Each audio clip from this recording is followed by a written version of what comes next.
Every Who down in Whoville liked Christmas a lot.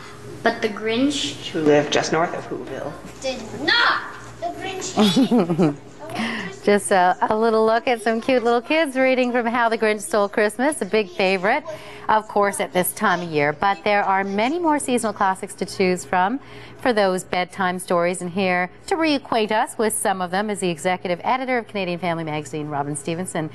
Best of the season. Thanks for coming in and bringing your books. Thank you for having me. So, The Grinch is a favorite one. It was the overwhelming favorite of parents and children that we asked. It's funny because it's those kinds of stories and Christmas stories that people read over and over and over again.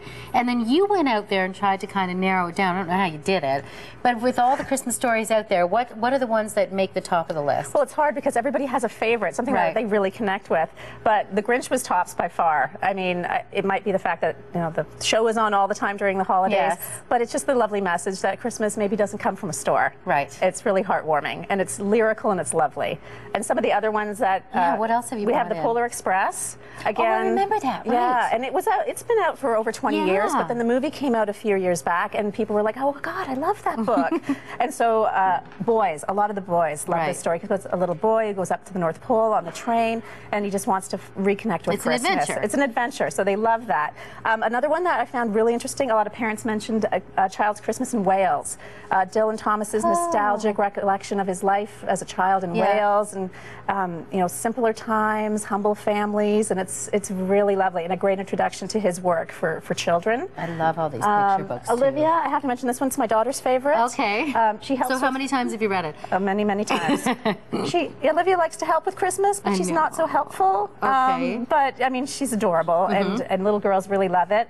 And another one for boys was the hockey sweater. And it's not necessarily a Christmas story, but it is hockey and winter in Canada and lovely. It is. But this is just must read for most people. And little boys that are like, oh, because they want a hockey sweater for Christmas. And I mean, it's a little bittersweet with the lockout. Yeah. But it was funny. Well, we still get our hockey from books. We get our hockey from books. Or at least that one. And this one, the Nutcracker. The Nutcracker, a classic tale. Oh, this is one of those beautiful illustrated ones. It's gorgeous.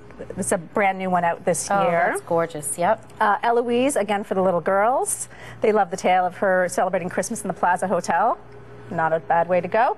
And then the classic Christmas story. Right. So when you talk about the classic Christmas, stories, and people, they'll grab, 'Twas the Night Before, so whatever they do as their, but how do you kind of envelop that into other traditions leading up to Christmas, not just on the night before? Well, a great thing to do is, depending on how many Christmas books you have, and surprisingly, people have a lot of Christmas books on hand, you can use scrap paper, wrapping paper from last year, wrap up the books you have. How many you have? Do you have 12? Do you have 5? And then going up to the days before Christmas, use it like an advent calendar. So you unwrap it and read it in the days. And they don't know what they're getting. Great idea, because we've got, a little less than a week to go. That's right. If you have 5 books, you can do it now.